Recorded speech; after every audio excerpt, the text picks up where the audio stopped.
আসসালামু আলাইকুম, welcome to my channel. আশা করছি আপনারা সবাই ভালো আছেন।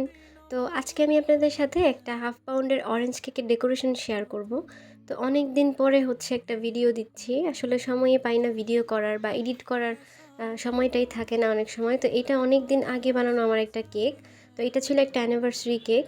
আর ইনসাইড ফ্লেভার তো বলেই দিলাম অরেঞ্জ ফ্লেভার। আর প্রত্যেকটা কেকের রেসিপি কিন্তু আমার চ্যানেলে দেওয়া আছে। Orange, vanilla, strawberry, chocolate, red velvet সব ধরনের রেসিপি কিন্তু আমার চ্যানেলে দেওয়া আছে। আপনারা কিন্তু চাইলে আমার চ্যানেলে গিয়ে একটু ঘুরে আসতে পারেন। তো এখানে হচ্ছে আমি কেকটাকে ক্রাম কোট করে ফ্রিজে রেখে দিয়েছিলাম প্রথমে। আর এখন হচ্ছে আমি পুরো কেকটাকে ফিনিশিং করে নিচ্ছি। আর এই ডিজাইনটা সবথেকে সহজ একটা ডিজাইন। খুবই দ্রুত কিন্তু এই ডিজাইনটা করে নেওয়া যায়। যখন আপনাদের হাতে খুব কম সময় থাকবে, তখন কিন্তু আপনারা এত সুন্দর একটা ডিজাইন খুবই কম সময়ের মধ্যে করে নিতে পারেন। তো ফিনিশিংটা দেওয়া হয়ে গিয়েছে আমার।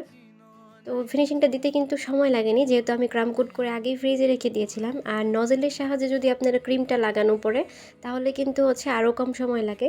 তো এখানে হচ্ছে আমি প্যালেট নাইফের মধ্যে অল্প করে কালার নিয়ে নিচ্ছি। অল্প করে কালার নিয়ে আমি পুরো কেকটার মধ্যে স্প্রেড করে দিচ্ছি। একবার এক একটা কালার আমি নিচ্ছি। আর কেকের ফিনিশিং কিন্তু আসলে খুব দ্রুত কিন্তু করা যায় না। ফিনিশিং যদি দ্রুত করতে যান, তাহলে কিন্তু দেখা যাবে যে কেকটা সুন্দর আসবে না।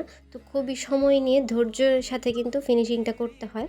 তো এখানে হচ্ছে আমি কয়েকটা কালার ইউজ করেছি, দেখতেই পাচ্ছেন। আপনারা চাইলে কিন্তু ক্রিমের সাথে কালার মিক্স করে এখানে কিন্তু ক্রিম দিয়েও এইভাবে করে নিতে পারেন, বাট আমি সরাসরি কালারটা এখানে ইউজ করেছি।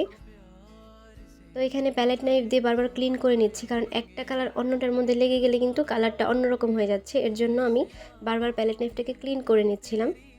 আর এখানে কিছু সুইট বল দিয়েছি হোয়াইট কালারের, একটু বড় সাইজের, একটু মাঝারি সাইজ, একদম ছোট সাইজের যেটা সেটাও দিয়েছি।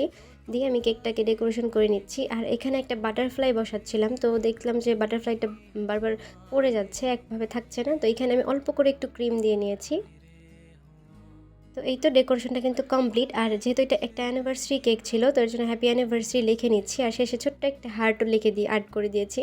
তো এই ছোট্ট ডেকোরেশনটা আপনাদের কাছে কেমন লেগেছে অবশ্যই কিন্তু আমাকে কমেন্ট করে জানাবেন। আর আমার নতুন নতুন ভিডিওগুলো পেতে আমার চ্যানেলটাকে সাবস্ক্রাইব করে ভিডিওতে একটি লাইক দিতে ভুলবেন না। আর অবশ্যই বেল আইকনটিতেও ক্লিক করে রাখবেন। তো আজকের এই ভিডিওটা কেমন লেগেছে আর এই ডেকোরেশনটা কেমন হয়েছে অবশ্যই কিন্তু জানাবেন। আজকের জন্য এখানে বিদায় নিচ্ছি। সবাই ভালো থাকবেন। আল্লাহ হাফেজ।